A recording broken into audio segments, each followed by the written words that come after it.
जय श्री राम। शंखनाद में आपका स्वागत है। ममता बनर्जी आजकल तिलमिला रही है, छटपटा रही है। उनके हाल जल बिन मछली की तरह हो गया है, क्योंकि उनकी सरकार अब बिना कंट्रोल वाली सरकार हो गई है। ऐसी सरकार जिसके हाथ से एक बड़ा कंट्रोल छिन गया है और वो सरकार बस छटपटा के रह गई है, लेकिन कुछ कर नहीं पा रही है। और ये बड़ा कंट्रोल होता है प्रशासन का। जहां सरकार वहां प्रशासन। अगर ऐसा है तो मुख्यमंत्री की ताकत तो बहुत बड़ी ताकत होती है कि प्रशासन पूरा आपके हाथ में है। लेकिन अब बंगाल में हो क्या रहा है कि सरकार एक तरफ है, प्रशासन पर नियंत्रण किसी और का है, और वो है चुनाव आयोग। चुनाव आयोग ने ममता बनर्जी की इस बड़ी ताकत को अपने नियंत्रण में ले लिया है। चुनाव के मामले में चुनाव होने जा रहे हैं, एसआईआर चल रही है, और इसमें जो राज्य सरकार के कर्मचारी लगाए जाते हैं उन पर अब ममता बनर्जी का नियंत्रण खत्म हो गया है, और अब वो है चुनाव आयोग के तहत। और चुनाव आयोग ने एक एक अधिकारी को ऐसा टाइट कर दिया है कि ममता बनर्जी की निष्ठा रखने वाले, ममता बनर्जी के लिए काम करने वाले अधिकारियों में डर पैदा हो गया है। और चुनाव आयोग ने अपने अधिकारों का इस्तेमाल करते हुए, अपना नियंत्रण दिखाते हुए ममता बनर्जी के 7 अधिकारियों को सस्पेंड कर दिया है। ये 7 अधिकारी असिस्टेंट इलेक्टोरल ऑफिसर AERO के तौर पर काम कर रहे थे, और ये 7 चुनावी प्रक्रिया में गड़बड़ी करते पाए गए हैं, जिन्होंने अपने अधिकारों का दुरुपयोग किया, जिन्होंने वोटिंग लिस्ट के साथ छेड़छाड़ करने की कोशिश की, और जो जिस काम के लिए उन्हें रखा गया था उसमें उन्होंने लापरवाही बरती, और इसीलिए चुनाव आयोग ने इन 7 को सस्पेंड कर दिया है। और इतना ही नहीं, मुख्य सचिव से यह भी कहा है कि इनके खिलाफ आगे की जांच हो और FIR हो। ममता बनर्जी ने अपने अधिकारियों को बहुत यकीन दिला रखा था कि तुम मेरी सुनो, मैं तुम्हें बचा लूंगी, मैं तुम्हारे पीछे हूं। लेकिन अब जैसे जैसे SIR बीती, जैसे जैसे अब चुनाव नजदीक आ रहा है, तो फिर अधिकारियों पर, प्रशासन पर नियंत्रण किसका होगा? चुनाव आयोग का। जो डेप्यूटेशन पर भेजे गए हैं उन पर कार्रवाई का फैसला कौन करेगा? चुनाव आयोग। और आगे भी जब आचार संहिता लागू हो जाएगी तो चुनाव आयोग देखेगा ट्रांसफर पोस्टिंग। अब ममता बनर्जी के हाथ से बात निकलती जा रही है। यहां तक कि जिन 4 अधिकारियों का मैंने पहले आपको बताया था, जिन्होंने दक्षिण 24 परगना के मेदिनीपुर के इलाके में 127 फर्जी नाम घुसाने की कोशिश की थी, उन पर FIR के लिए भी डेडलाइन दी गई है। 17 फरवरी तक ममता बनर्जी की सरकार को उनके खिलाफ FIR करनी है। ममता बनर्जी ने किया क्या था कि टाल रही थी। पहले तो सिर्फ ट्रांसफर करके काम चला दिया, फिर सस्पेंड कर दिया। जब दबाव पड़ा, अपनी एक आंतरिक रिपोर्ट भी दे दी कि हमको इनके ऊपर FIR के लिए कोई पर्याप्त इस तरह के कारण नहीं मिले हैं। लेकिन अब चुनाव आयोग ने सोचा है कि अंतिम तक नहीं छोड़ेंगे। चाहे आप कितना भी जिद कर लें, चाहे कितना टाल लें, महीनों बीत जाएंगे, लेकिन छोड़ेंगे नहीं अंतिम तक।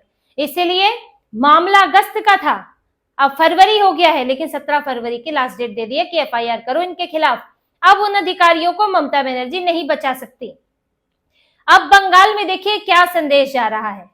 बंगाल में इस वक्त जो वहां पर अधिकारी है, जो चुनाव के काम में लगे हुए हैं, और कल को भी लगाए जाएंगे उन काम में, क्योंकि अभी तो चुनावी प्रक्रिया पूरी शुरू हो जाएगी, उनके बीच अब एक मैसेज चला गया है और इस बात की चर्चा होने लगी है वहां के प्रशासनिक गलियारों में कि अब ममता बनर्जी नहीं बचा सकती। ममता बनर्जी के लिए आप काम करेंगे तो आप अपनी नौकरी खो बैठेंगे। ये डर अब भर गया है। जब ये लोग शुरू में SIR की ड्यूटी में आए थे तो इस तरह का डर नहीं था, क्योंकि ममता बनर्जी ने चाबी लगाकर भेजा था। ऐसा नहीं है कि सारे अधिकारी जो हैं वो गड़बड़ियां करते हैं, ऐसा नहीं है।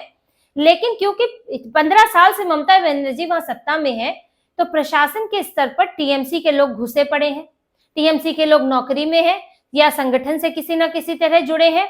उनकी निष्ठा TMC की तरफ है, ममता बनर्जी की तरफ है, उनको प्रमोशन इस आधार पर मिले हैं।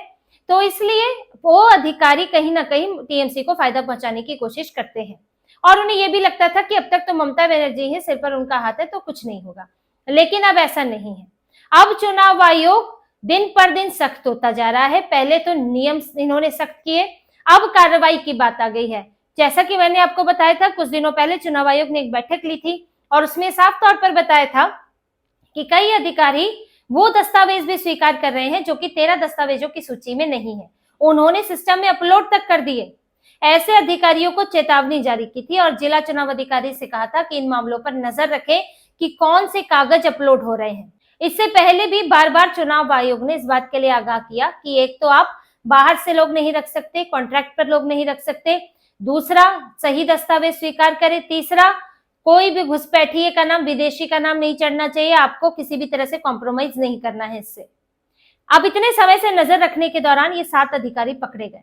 ये 7 अधिकारी में से 3 मुर्शिदाबाद के हैं, जलपाईगुड़ी के हैं, पश्चिमी मेदिनीपुर के हैं। तो इन अधिकारियों के ऊपर अब गाज गिरी है और इनको सस्पेंड किया गया है। ये कौन कौन है, किन विधानसभा क्षेत्र से, आप देखिए। डॉक्टर सैफाउर रहमान जो कि कृषि विभाग में सहायक निदेशक है, अभी एईआरओ के तौर पर तैनात है। कहां पर? 56 शमशेरगंज विधानसभा क्षेत्र, जिला मुर्शिदाबाद में। नीतीश दास राजस्व अधिकारी है, फरक्का में अभी एईआरओ है और कहां तैनात है?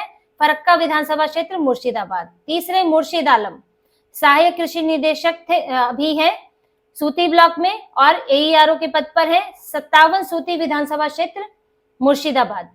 डालिया रे चौधरी महिला विकास अधिकारी, मैनागुड़ी में, मैनागुड़ी विकास खंड में और एईआरओ के तौर पर तैनात है। 16 मैनागुड़ी विधानसभा क्षेत्र, जलपाईगुड़ी में। सत्यजीत दास संयुक्त बीडीओ और अभी इस वक्त है एईआरओ, कहां पर? कैनिंगपुर विधानसभा क्षेत्र, दक्षिण 24 परगना। एक जॉयदीप कुंडू है एफईओ और अभी एईआरओ है, वो भी कैनिंगपुर विधानसभा क्षेत्र में ही वहीं से सस्पेंड हुए हैं, दक्षिण 24 परगना। देवाशीष विश्वास संयुक्त बीडीओ है और एईआरओ के पद पर थे, देबरा विधानसभा क्षेत्र, पश्चिमी मेदिनीपुर। अब इन 7 अधिकारियों ने कोई ना कोई गड़बड़ी की है जिसके कारण एक्शन हुआ है। क्या गड़बड़ी की है, किसके कारण गड़बड़ी की है, अब ये तो जांच में पता चलेगा और ये भी पता चलेगा कि कौन चाहता था कि क्या गड़बड़ियां हो, कहां गड़बड़ियां हो। और ये सारे इलाके देखिए वही आपको मिलेंगे। मुर्शिदाबाद घुसपैठियों से भरा हुआ, 70% मुस्लिम आबादी।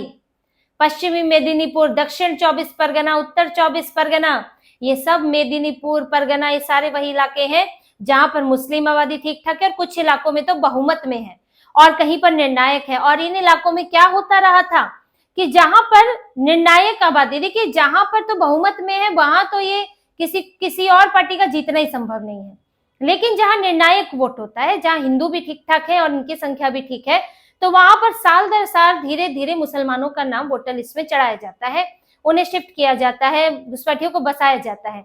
अब इससे क्या होता है कि वो लोग, उनकी संख्या उस इलाके में बढ़ जाती है। जहां मान लीजिए 40-50 का रेशो हो, मुसलमान 40, हिंदू 50, वो धीरे धीरे धीरे करके हो जाता है 60 और 40 हो जाता है, 60% मुसलमान हो जाते हैं, 40% हिंदू बचते हैं।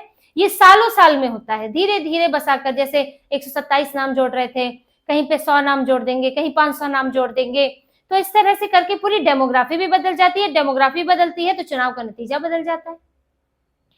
और यही इसी तरह का काम इन इलाकों में किया जाता है, किया जा रहा था। यानी कि ये कोई गलत दस्तावेज स्वीकार कर रहे थे, किसी विदेशी का नाम डालने की कोशिश में थे, यानी कि बांग्लादेशी और रोहिंग्या का नाम डालने की कोशिश में थे। ये वोटर लिस्ट को क्यों कॉम्प्रोमाइज कर रहे थे? अब इसीलिए इनके खिलाफ सस्पेंशन हो गया और एफआईआर भी हो गया। ममता बनर्जी बचा ले, इनको बचा सकती है तो नहीं बचा पाएंगे। इसीलिए अब अधिकारियों का ममता बनर्जी पर से भरोसा खत्म हो रहा है कि हम इनके कहने पर, इनके दबाव में गड़बड़ियां करें तो ममता बनर्जी हमारी नौकरी बचाने नहीं आएंगी। और अगर कल को सत्ता में से चली गई तब तो बीजेपी आएगी, तब तो नौकरी के तो और चांस खत्म हो जाएंगे।